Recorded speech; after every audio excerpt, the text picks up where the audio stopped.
You break your arm, the X-ray shows a jagged white line, and the doctor just points at it and says, well, there it is. Right. It is completely binary. Broken or not broken. Yeah, and that kind of precision is, I guess it is comforting. We like things to be visible, to be neatly categorized like that. We definitely do. But then you step into the world of ancient genealogies or the family histories in the Bible, and suddenly that X-ray machine just stops working. Yeah, it is a completely different landscape. Right. We expect a simple list of names and places, a dry record of who moved where. But beneath that ordinary surface, we find the invisible sovereign hand of God orchestrating the fate of entire nations. That is beautifully put. Well, thank you.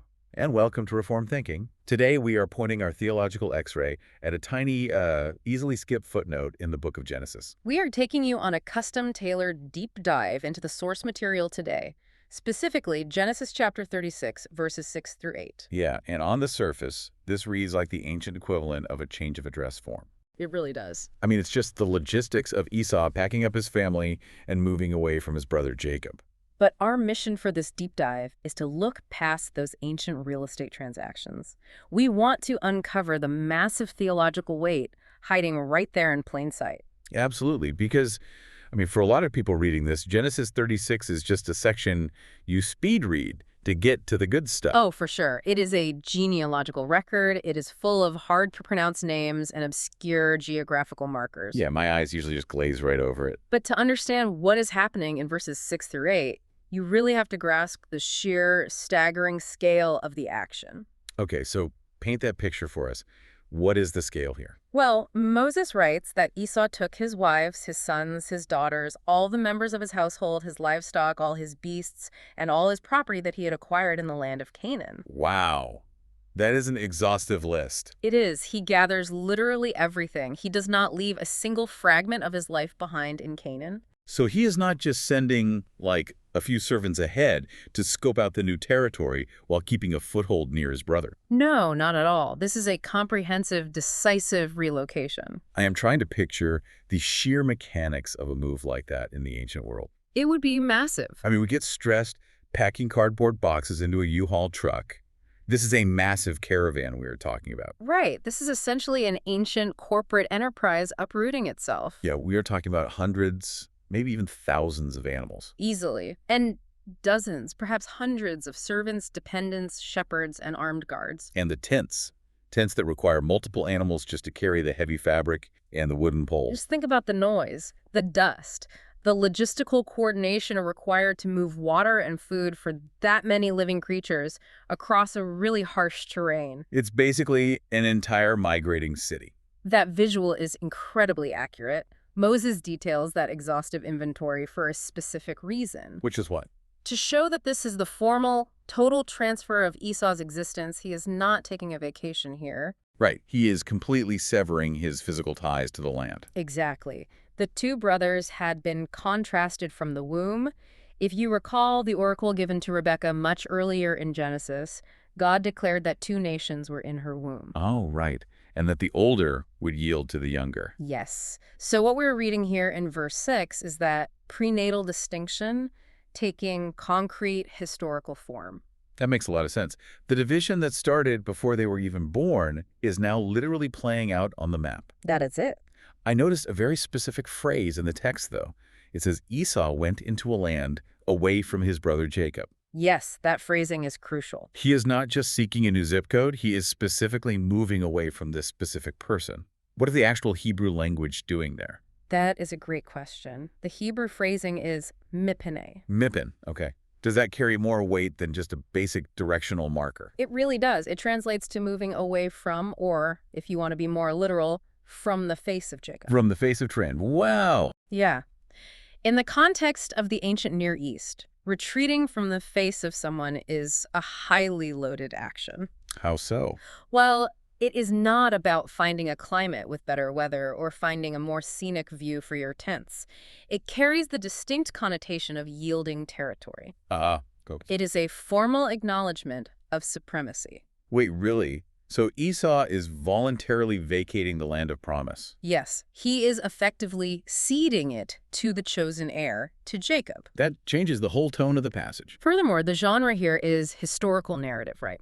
And Moses uses a specific grammatical structure to drive the action forward. What kind of structure? He uses consecutive way-tall verbs. Hold on. Way tall verbs. That sounds like a sci-fi alien race or something. How? It sounds highly technical. For those of us who did not take biblical Hebrew, and for you listening at home, what is that? And why does it matter for how we read the story? Think of it like a chain of dominoes in Hebrew grammar. Okay, dominoes. I am tracking. Owayikunal is a specific verb form used in biblical Hebrew narrative to indicate a sequence of consecutive actions. Like rapid fire. Yes. He took, he gathered, he went.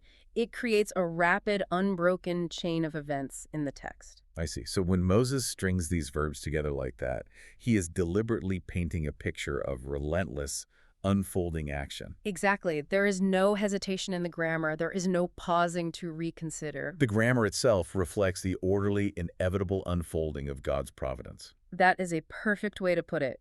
The action marches forward with divine intentionality, pushing Esau completely out of the frame. So if I am hearing you right, we should not view this like a brother moving to a new state for a fresh job opportunity. No, not at all. This sounds much more like a rival king formally abdicating a throne to avoid a civil war. That is a very apt comparison. He is basically gathering his royal court, his treasury, and his army, and deliberately stepping off the stage so the new king can take the seat.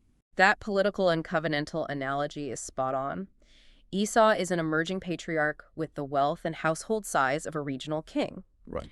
By taking everything and retreating from the face of Jacob, he is legally and practically abdicating any claim to Canaan.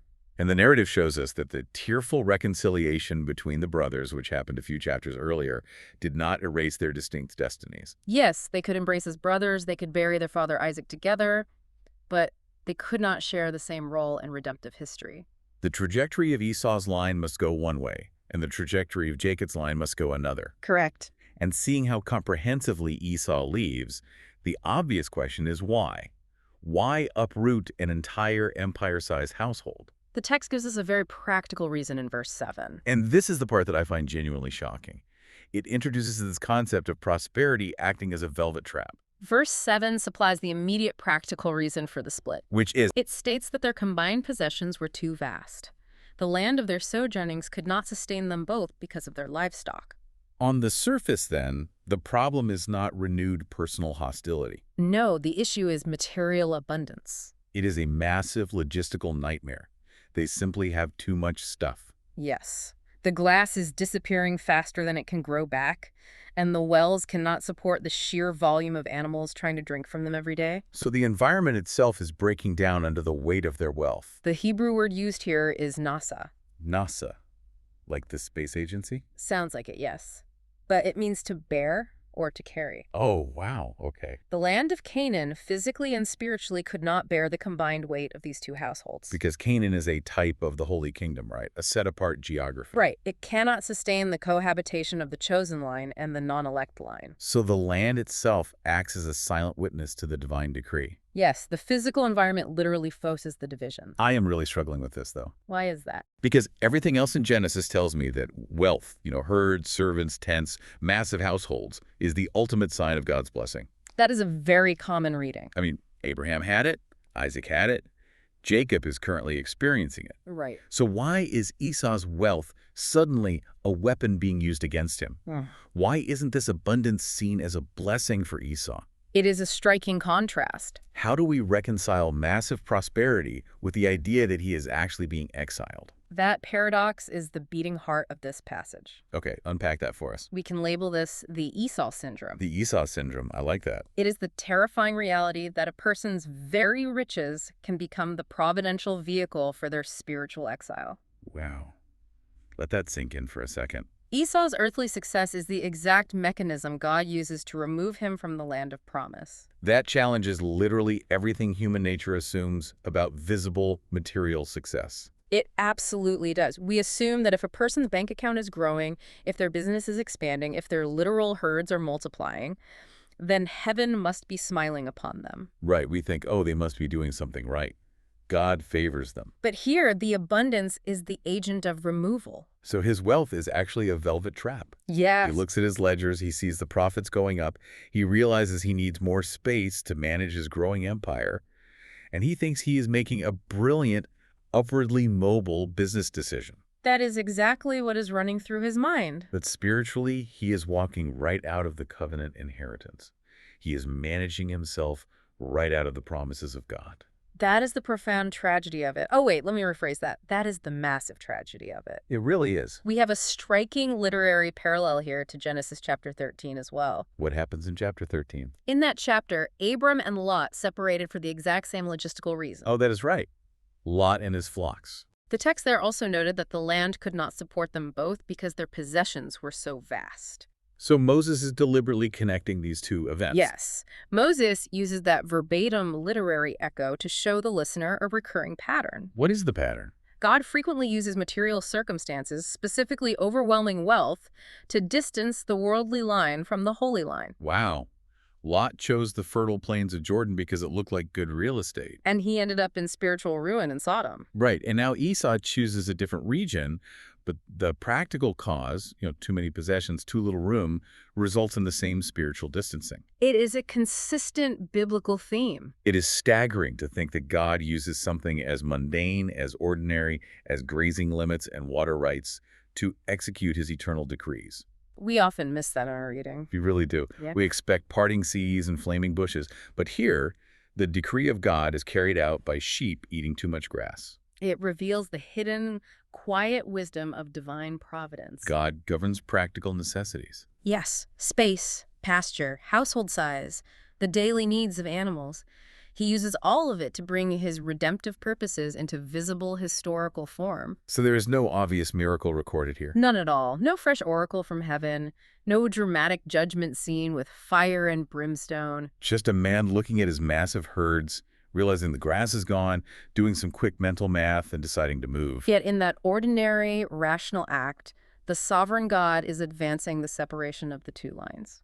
So if Canaan is bursting at the seams, and Esau is yielding the territory, he cannot just park his thousands of sheep in the middle of a barren desert. No, he needs a very specific type of environment. He needs resources.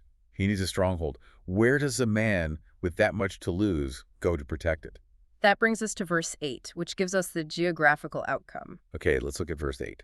Esau settles in the hill country of Seir.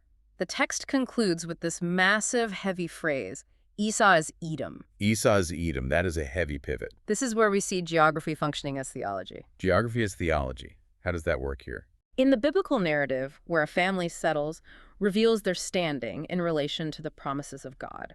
So the map tells the spiritual story. Yes. Canaan is the land of promise. It requires faith. Because they do not actually own the deeds to the land yet, right? Correct. It requires a pilgrim mindset because the patriarchs do not own it yet. They are sojourners living in tents, waiting for God to fulfill his word. But Seir's different. Very different. Seir, by contrast, is a rugged, highly defensible stronghold located southeast of the Dead Sea. Okay, southeast of the Dead Sea. It is an area defined by steep ravines and red Nubian sandstone. Red rocks. It sounds impenetrable. It is perfectly suited for a man of the flesh, a hunter who lives by the sword. A man who wants an immediate, physical, impenetrable fortress for his vast wealth. Yes, he wants security he can see and touch. So, Canaan requires you to look at an empty field and trust God for your defense. While Seir provides its own natural defense. You do not need to trust the invisible promises of God when you have towering walls of red rock to hide behind. Esau trades the invisible security of God's promise for the visible, tangible security of red rocks. That is a terrible trade. And Moses uses a specific literary device here to cement this transition for the reader. What device is that? He uses the Toledot heading. Toledot. Yes, which translates to generations or the account of. Okay, I have seen that phrase a lot in Genesis. These are the generations of so-and-so. Exactly. In the book of Genesis, Moses uses these Toledot sections to systematically clear the stage. Clear the stage. What do you mean? He details the non-covenant lines, gives them their historical due, lists their impressive genealogies, and then moves them completely off stage to focus entirely on the chosen line. Oh, wow. He did that earlier, didn't he? Yes, he did it with Ishmael earlier, and now he is doing it with Esau. I picture it like a movie director panning a camera across a sweeping landscape. I like that analogy. We see this massive, wealthy empire being built in the background. Esau with his imposing fortresses, his thousands of animals, his bustling cities in the Red Rocks. It looks incredibly successful. It does. But then the director deliberately turns the camera away from all that impressive, loud, worldly success and locks the focus onto a small, quiet, struggling family living in tents in Canaan. Because that small family in the tents holds the actual storyline of the universe. Yes, that is the focus. That visual captures the theological intent of Genesis perfectly. The text is acknowledging Esau's earthly strength, though, right? It isn't dismissing him as a failure. No, he is not portrayed as weak, foolish, or destitute. He has a real, formidable place in history. But visible prosperity must not be confused with the special role assigned to the chosen line. Correct. The camera locks onto Jacob because the covenant storyline, the lineage of the Messiah, continues with him. Which brings us back to that phrase, Esau is Edom. Yes, that phrase is the hinge between a patriarchal family narrative and national history. The brothers become a people. The domestic division in Isaac's tent has become an international reality. So if you were listening to this right now, I want you to put yourself in the sandals of the people reading this text for the very first time. That is a vital shift in perspective. We have to pivot from the characters inside the story to the original audience holding the scroll. And who is that audience? We are talking about the Israelite congregation wandering in the wilderness under the leadership of Moses. Right. They are standing right on the precipice of the Promised Land, looking at the borders of Canaan. Contextualizing this for the original recipients changes how we read the entire passage. It really does. These Israelites were plagued by fear. Utterly terrified. They had sent spies into Canaan. They knew about the giants living there. They knew about the highly fortified Canaanite cities with walls that seemed to reach the sky. They were completely paralyzed by the thought of trying to take this land through military conquest. They are essentially standing at the border, shaking in their sandals. They are looking at their own wives and children, thinking there is absolutely no way they can dispossess these massive, entrenched, technologically advanced nations. Into that exact context of widespread panic and fear, Moses writes this history to bolster their faith. He gives them the account of Genesis 36 to show them a historical precedent. He is showing them that God previously moved Esau out of Canaan. And remember, Esau was a formidable man of the field.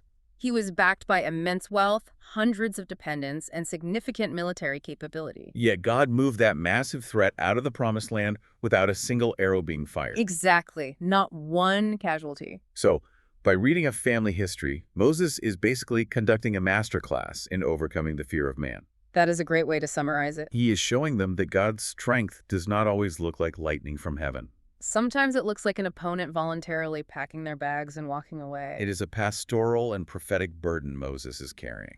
He wants to move the Israelites from a state of trembling before the Canaanites to a state of trembling before the Word of God. He is teaching them that God sovereignly prepares the way for his people.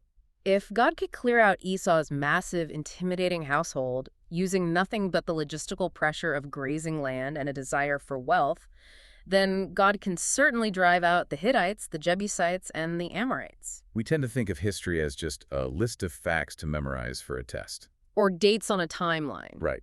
But for a nation terrified of warfare, this is theological ammunition. It is proof that the history of the nations, the shifting of borders, the rise and fall of ancient economies, is really just the theater for the history of redemption. It directly rebukes their cowardice. If they listen faithfully to this passage, they will look at the land of Canaan not as an impossible military objective, but as a divinely prepared stage. God operates in invisible governance over the nations. He moves kings and alters the borders of countries to make room for his chosen seed. The realization that God controls the movements of nations without firing a shot pushes us right into the deep waters of Reformed doctrine. It is a natural progression from the text. We have to look at how this passage connects to the Westminster Confession of Faith. Specifically, the chapters regarding secondary causes. Right. Let's dig into that. The Westminster Confession, in chapters 3 and 5, deals extensively with God's eternal decree and his providence. And this passage is a prime illustration of the harmony between divine election and human choices. God decreed that the older would serve the younger. That is the hidden divine will established before the twins were even born. But how does that decree happen in real time and space without treating humans like mindless robots? That is the core question of providence. Esau makes a voluntary choice here. Yes, he does. He looks at his herds, he looks at the limited grass, and he decides, based entirely on his own desires for wealth and land management, to move to Seir. I really want to press on this because it is so crucial. Esau is not acting against his will. Not for a second. God is not forcing him to move while Esau kicks and screams to stay in Canaan. Esau is doing exactly what he wants to do. He wants to protect his bottom line. Yet his voluntary exile perfectly fulfills the divine decree. He is moved by his own internal desires, his own rational calculations, yet his actions flawlessly execute the sovereign will of God. This is the beauty of God working through secondary causes. God is the primary cause of all things, but he uses the ordinary desires, decisions, and circumstances of creatures as the secondary causes to bring his will to pass. I always picture this like a grandmaster in a high-stakes chess match. A classic analogy. Right. The opponent, sitting across the table, is sweating, studying the board, and finally believes they have found a brilliant, independent move to secure their own advantage. Esau thinks he is making a brilliant economic flank maneuver by relocating his livestock to the secure heights of Seir. Yes, but the Grandmaster actually sacrificed a pawn 3 turns ago, specifically to bait that exact move. The opponent's independent desires are the very tools the Grandmaster uses to execute a guaranteed victory. God is the Grandmaster, and Esau's desire for wealth is the secondary cause God uses to protect Jacob and clear the land. That analogy holds up well because it maintains the real agency of the individual while securing the absolute sovereignty of God. Esau is responsible for his choice, and God is sovereign over the outcome. This framework highlights a massive danger for the church today, particularly concerning the prosperity gospel or the seeker-sensitive movement. How so? Those modern movements assume that visible abundance equates to divine approval. Oh, yeah. That is everywhere. The assumption is that if you are wealthy, if your influence is multiplying, God must be pleased with you. The logic is so common. People say, look at my massive tents, look at my expanding business, look at all my sheep. God is clearly blessing my life. We equate material comfort with spiritual health. But Genesis 36 dismantles that assumption entirely. Completely. God uses ordinary, secondary causes like the logistics of grazing and the accumulation of wealth to ensure the purity and isolation of his covenant people. Esau's vast possessions were not a sign of his spiritual standing. They were the instrument of his reprobation. Wow. God used Esau's love for earthly things to quietly, gently escort him out of the Holy Land. The unholy mixture could not remain in Canaan, and God used wealth as the broom to sweep the unholy element out the door. That is a chilling thought. It really is. The very thing someone might post on social media as a blessing, the very thing they might brag about at a dinner party, Could be the vehicle God is using to distance them from the covenant community. Let's pull the lens back even further. Okay, where to?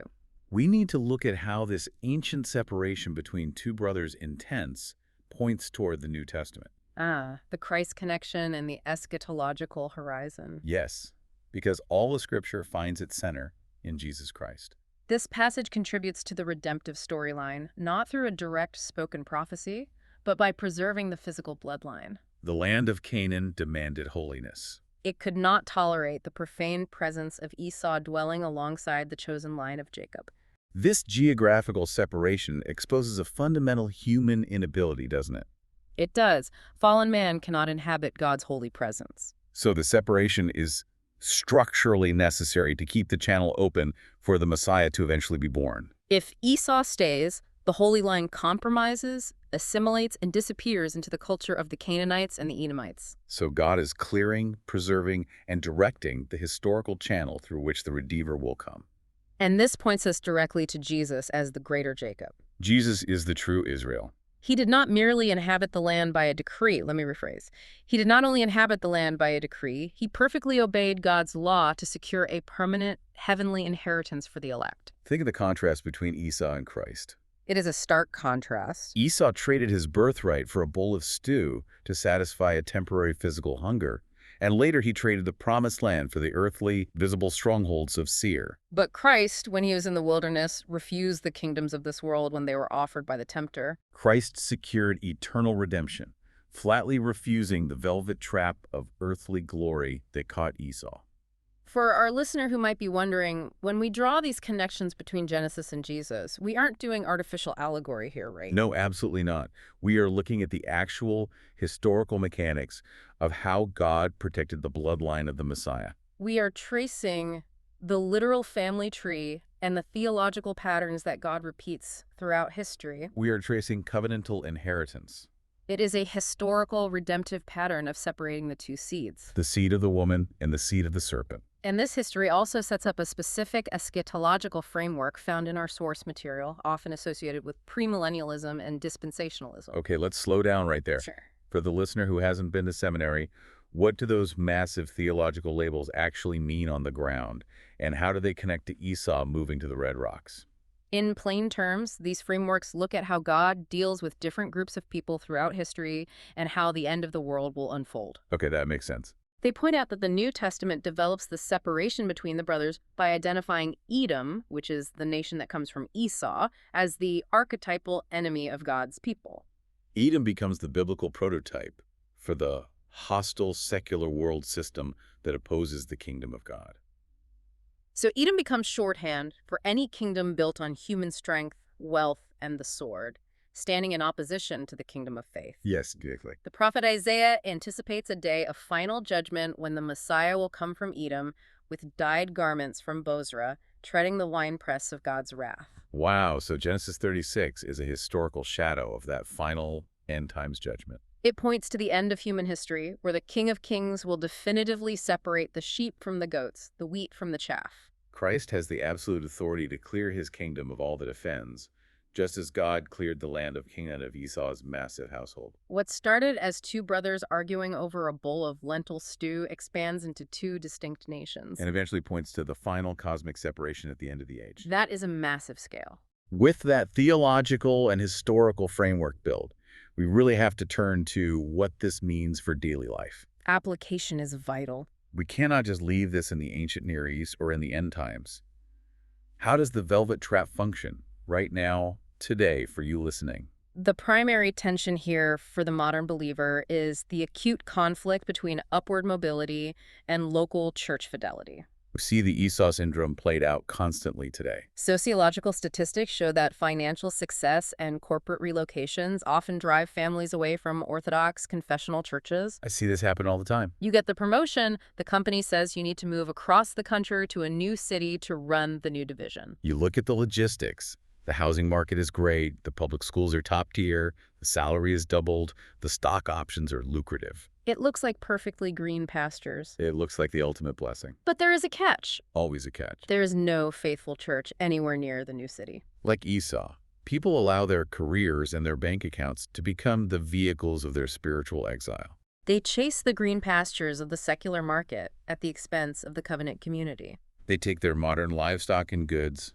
their promotions and 401ks, and move away from the presence of God. They prioritize the red rocks of Seir over the tents of Canaan.